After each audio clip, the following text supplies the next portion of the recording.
I'm going to walk through the June 2024 GraphicsFlow art drop. The theme of the new art drop is back to school. The primary focus centers around schools. So the first section is clubs and activities. We've featured many of the popular clubs at schools. All of these designs are simply a placeholder for a fresh idea. So it's quite easy to take any of the designs, change the copy, change the clip art, and you can localize them to any theme or subject matter.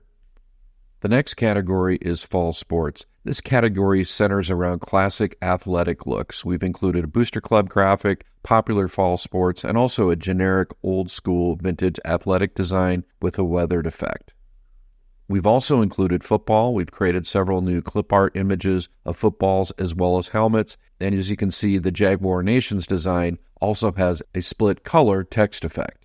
The Grizzlies design has a ghosted football player and includes a classic collegiate text effect.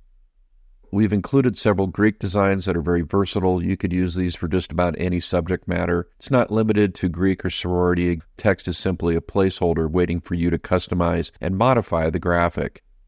We've included a robust section of senior designs across a wide variety of styles. We've done an old school 70s look. We've taken it into the 80s with the cassettes. We've done some outdoor looks as well as classic collegiate and athletic looks. By default, new monthly clip art is shown at the top of the list under stock art.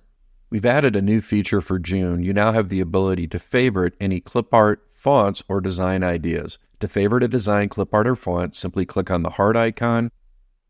And then you can filter by favorites by going to the drop-down list under Design Ideas, Clip Art, or Fonts, and selecting Favorites. This also makes it easy to locate your favorite clip art when you're modifying a template.